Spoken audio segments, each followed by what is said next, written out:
대책에 대해서 금융위원장께서 보고하시겠습니다. 네, 금융위원장입니다. 관계부처 합동으로 마련한 경제적 위기자 자살 예방 대책을 보고드리겠습니다.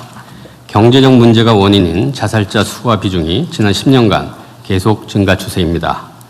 그 경로를 밑에 그림으로 보시면 실직 폐업 등으로 소득 충격이 발생할 때 이를 완충할 사회 안전망이 작동하지 않거나 재기의 기회가 부족한 경우 생활고가 채무 부담 문제로 전이되고 결국 혼자 감당하기 어렵다고 느낄 때 위험이 크게 증가됩니다. 국민주권정부는 출범 이후 범부처 자살 예방 전략 마련, 장기 채무 탕감 등 토용금융을 적극 추진하면서 최근 자살률이 감소 추세이긴 하지만 아직도 우리 주변에서 지원 제도를 알지 못하거나 사각지대의 발생으로 안타까운 사례들이 계속 나타나고 있습니다. 아울러 경제적 위기는 복합적인 요인에 기인하기 때문에 부처 간 유기적인 대응과 연계가 무엇보다 중요합니다. 이에 경제적 위기로 인한 자살은 우리 사회 구성원이 함께 막아야 할 사회적 타살이라는 인식하에 관계부처, 민간과 함께 종합대책을 마련했습니다. 1단계 위기 신호의 조기 포착, 2단계 채무와 생계 부담을 도는 긴급 대응, 3단계 다시 일어설 수 있도록 하는 재기 지원이 대책의 주요 내용이 되겠습니다. 다음 페이지 주요 추진 과제별 세부 내용 설명드리겠습니다. 먼저 국민의 눈높이에서 더 빨리, 더 촘촘히 살펴 위기 포착의 사각지대를 해소하겠습니다. 대통령님께서 지난 6월 국무회의에서 개인 부채에 대한 체계적인 조사와 관리, 지원 제도에 대한 홍보 강화 방안을 강구해달라고 말씀하셨습니다. 이에 무엇보다도 있는 지원 제도를 몰라 안타까운 사례가 발생하지 않도록 채무자 지원, 전담 체계를 구축하겠습니다. 박스에서 보시는 바와 같이 지금도 다양한 채무자 구제 지원 제도들이 있습니다. 신용회복위원회에서는 금융채무 조정 업무를, 대한법률구조공단에서는 개인회생 파산 소송 대리 업무를, 금감원에서는 불법사금융, 피해구제 등 여러 기관에서 다양한 지원 제도를 제공하고 있습니다.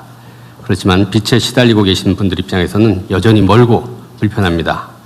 그래서 빚과 관련된 문제가 생기면 화재는 119, 범죄는 112처럼 한 군데로 전화하면 모든 게 다 안내받고 연결될 수 있도록 채무자 지원 종합창구를 만들겠습니다.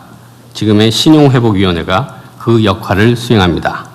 전화번호는 1375입니다. 빚으로 지친 일삼을 치료 한다는 이렇게 네, 기억하시면 되겠습니다. 근데 이 대표 번호를 받기가 굉장히 쉽지 않습니다. 근데 과기부에서 적극적으로 협조해 주셨습니다. 아까 대통령께서 말씀하신 칸막이가 없어진 아주 대표적인 사례입니다. 예, 그리고 이게 국무회의 힘입니다. 이게 얼마나 중요한지 실무자들이 충분히 이해하기 때문에 적극적으로 협의를 해 주셨습니다. 이 자리 빌어 감사 말씀드리겠습니다. 마지막 페이지로 먼저 한번 이동 부탁드리겠습니다.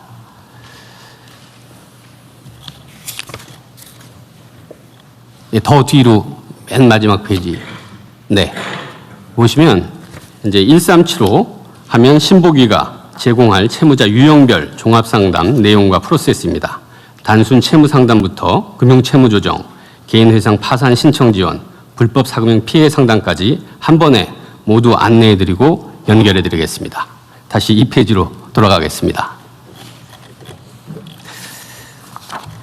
다음으로 경제적 위기자 발굴에 그다음에 이제 그 개인 채무 전반에 대한 체계적인 관리와 함께 채무 지원 제도 간 연계와 제도 개선을 수행하기 위한 컨트롤 타워로서 채무자 지원 전담 조직이 필요합니다. 관련한 전담 조직 구축 방안을 행안부와 협의해 나가겠습니다. 행안부 장관님의 적극적인 칸막이 없애는 노력 부탁드리겠습니다. 근데 이것도 사실은 행안부에서 굉장히 협조를 많이 해주신 겁니다. 여기 이렇게 전담 조직과 협의 이런 용어를 또 여기다 등장시킬 때까지도 행안부에서 굉장히 많이 협의를 해주셨는데 전담 조직을 만든 네, 마지막까지 한 번만 더 힘을 써주시고 네. 다음으로 경제적 위기자 발굴의 사각지대를 줄이기 위해 민간 합동으로 선제 발굴 포착 노력을 강화하겠습니다. 공공부문의 경우 복지부에서 운영 중인 위기가구 발굴 시스템의 금융위기 정보 제공을 확대하고 채무 정보 등 금융 데이터와 건강보험료 납부 정보 등 비금융 데이터를 결합해 경제적 위기 징후를 조기에 포착할 수 있도록 특화 모형을 개발하겠습니다.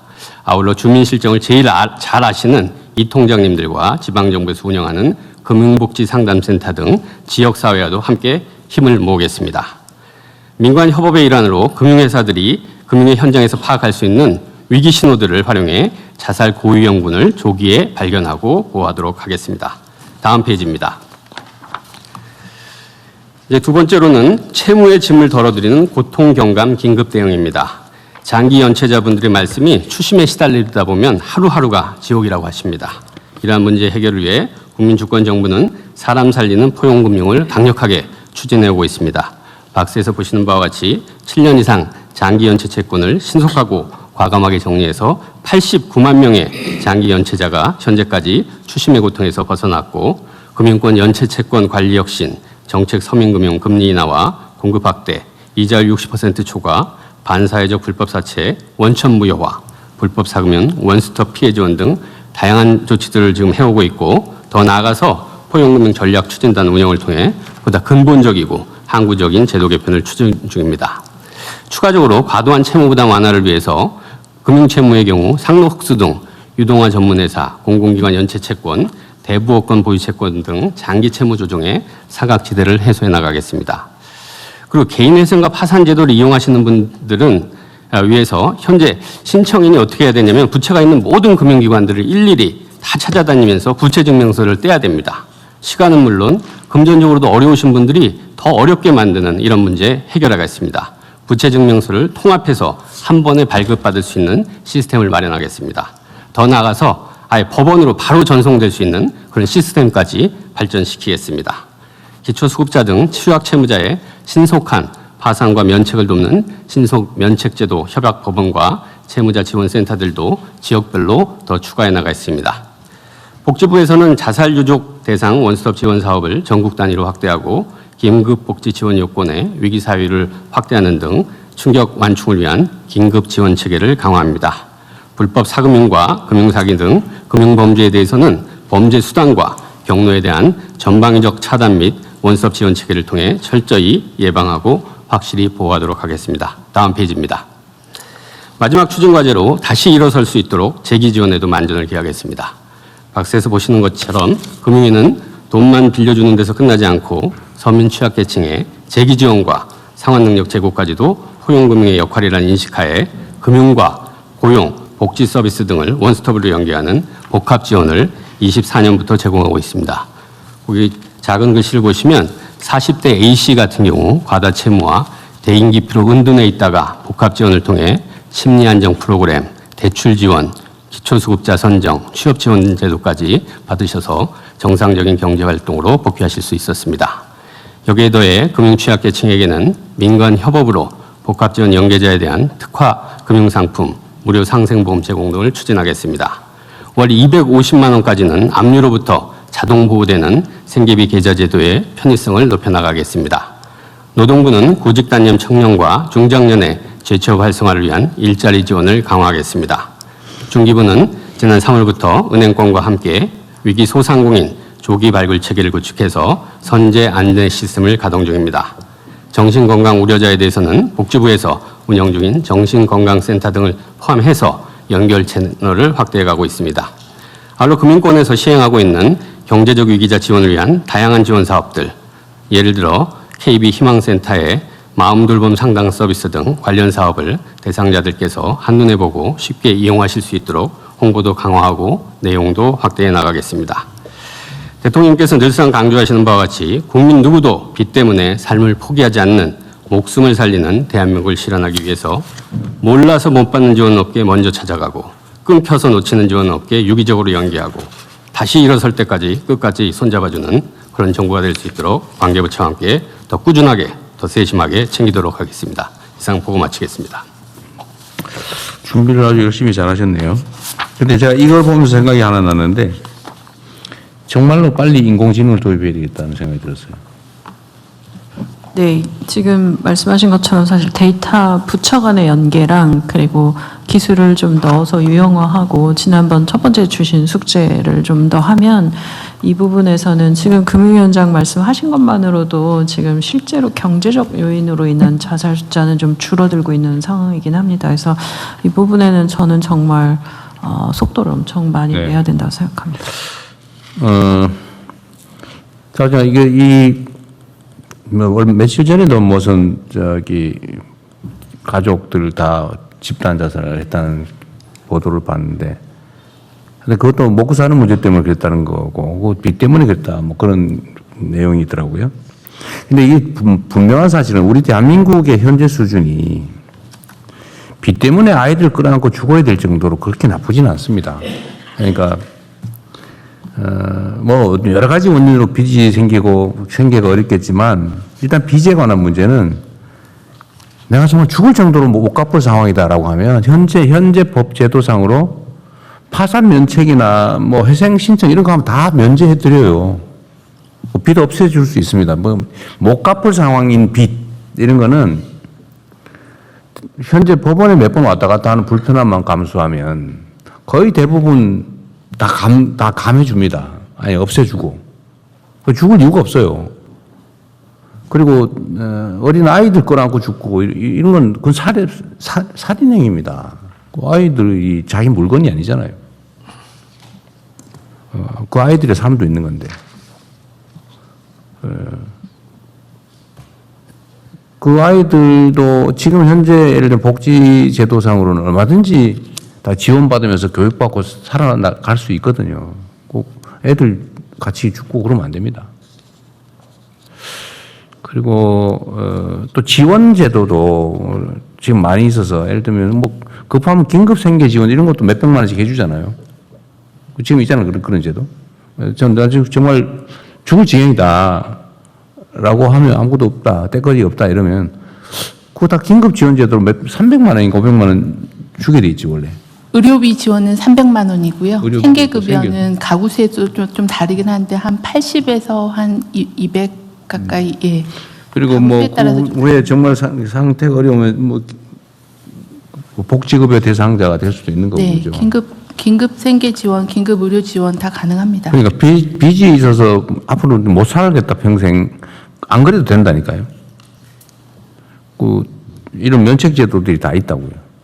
그리고 지금 생계 때거리가 어렵다 그러면 그 뭐 추가의 대출을 받을 수도 있고 지원을 받을 수도 있고 각종 복지 제도도 있고. 그러니까 진짜 죽지 마세요. 그것도 한 1년에 몇천 명씩 그런다는 게 말이 됩니까? 그 대개 생계나 이런 경제 상황이 마지막에 뭐 우울증으로 가긴 하지만 그게 주 원인인데 이 홍보도 좀 많이 하면 좋겠어요. 그리고 이 대표번호 이런 거 있잖아요. 저번에 우리 다른 국민들이 뭐 정부에 뭘 물어봐야지 이런 생각이 들으면 전화를 한 개만 하자. 네, 그 준비하고 있죠. 예, 210. 언제쯤 됩니까? 지금 그 697개의 번호가 있는데요. 지금 그러니까 이것도 아무 데나 뭐 119라든지 120라든지 그 대표 번호를 하나 정해가지고 전화를 예. 해서 나 금융 상담 때문에 뭐 그렇다 그러면 누구도 연결해 주면 되잖아요. 예, 그래서 이거 어떻게 올해 외워요? 안에 예.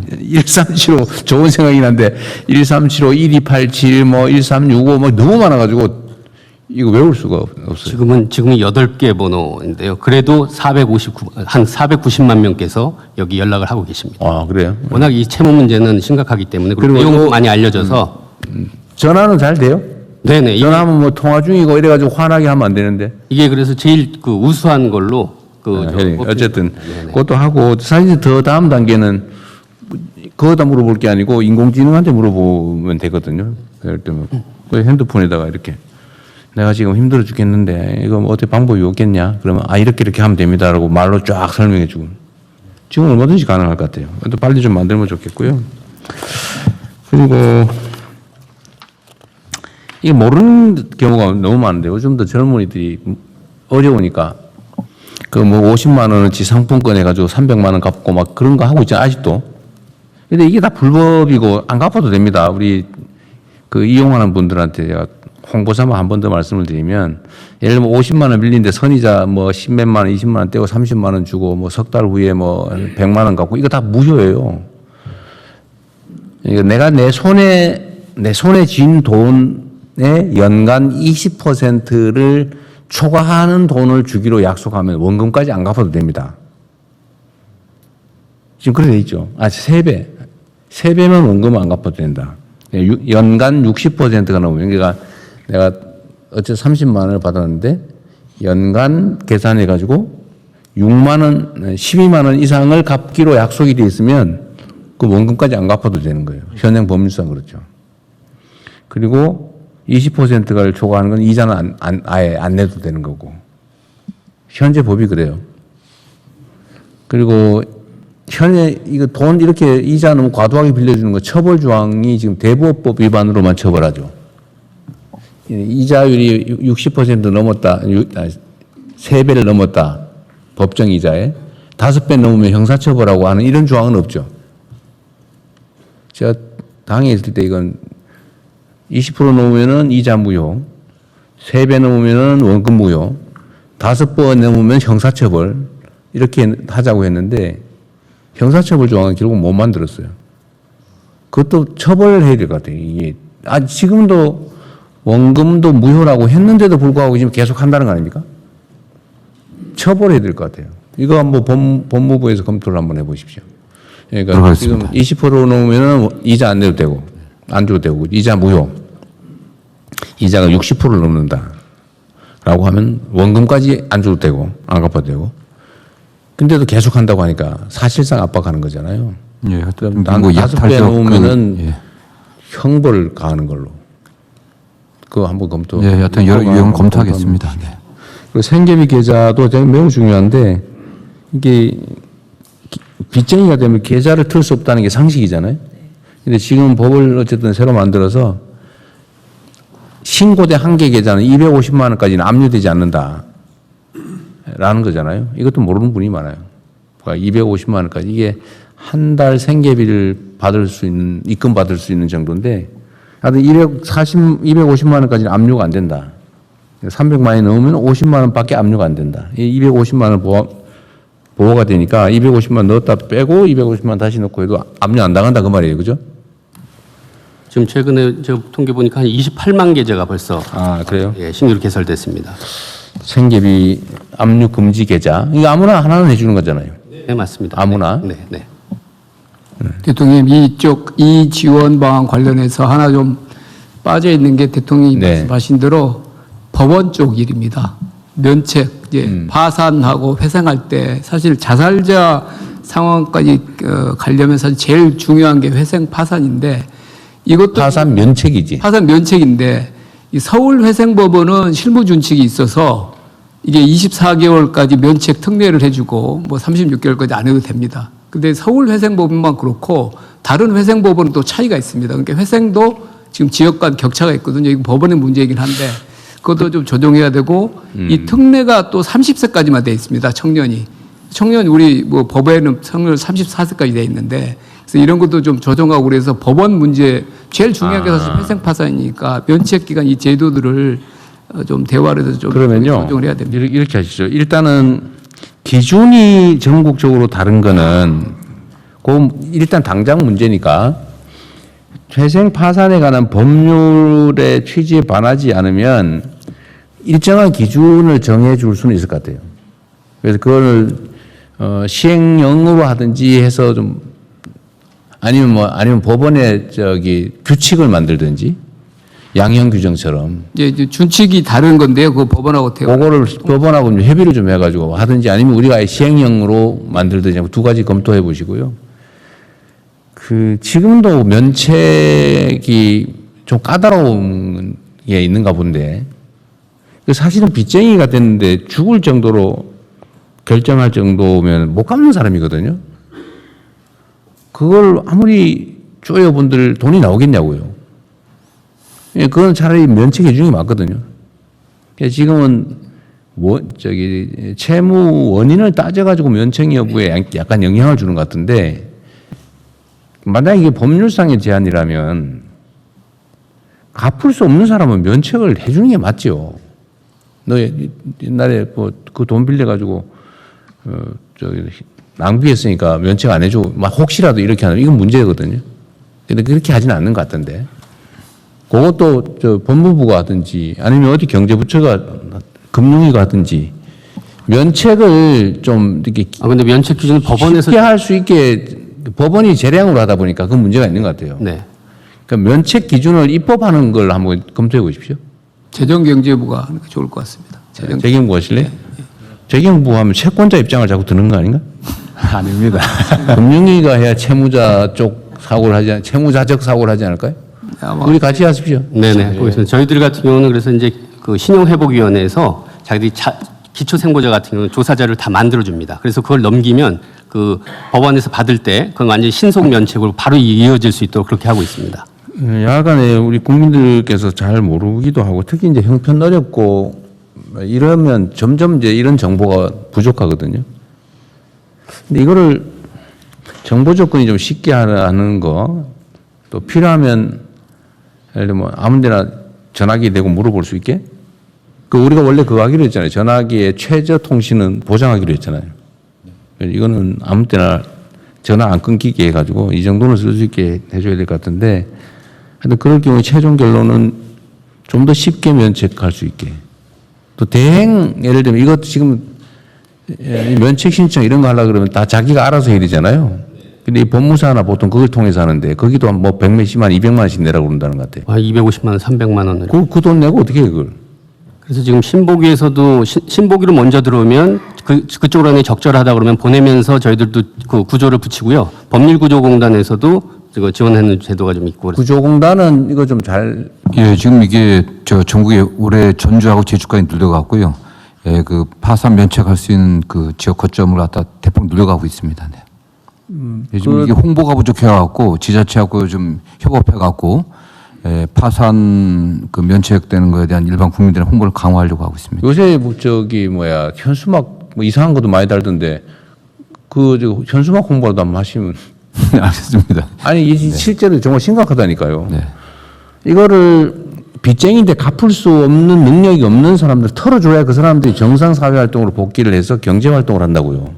그게 우리 경제 역량을 높이는 데 도움이 돼요. 근데 이거를 빚쟁이 상태로 놔두면 이런 자살하는 최악의 경우도 발생하지만 이 경제 활동에서 다 배제돼 가지고 우리 경제 역량을 떨어뜨린다니까요.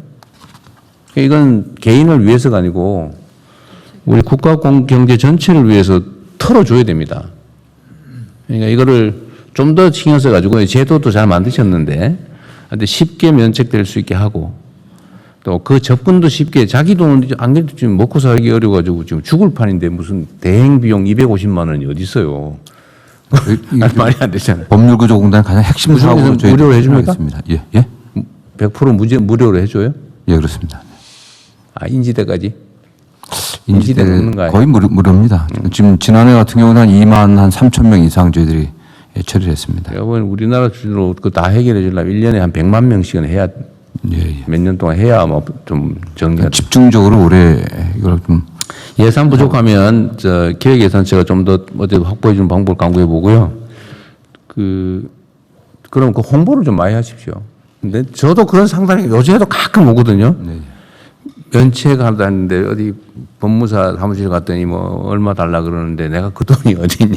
그건 안 들어요. 좋아요. 네. 나 구조공단에서 해주는 몰랐는데 구조공단이 그러면 홍보를 대대적으로 좀 하십시오. 예, 예. 또 올해 좀 제가 지난번에 그 구조공단 업무 보고 받으면서도 네. 일반 국민들이 잘 모르고 있다. 구조공단 몰라요. 사업 자체를. 그렇기 때문에 홍보에 집중하고 대폭 늘려보는 게 우리 핵심 사업으로 좀 삼고 있습니다. 오히려 이런 홍보는 많이 있습니다. 이거 저 150만 원에 해드립니다. 네, 네. 그런 거는 있어. 근데 맞습니다. 변호사 무료로 해준다는 홍보를 못 봤거든요. 어쨌든 이게 빚 문제 때문에 사람 자살하는 문제는 정말 앞으로는 안 들었으면 좋겠어요. 네, 이 부분은 계속 말씀 네, 총리께서 좀 각별히 챙겨봐 주십시오. 네, 다 보겠습니다.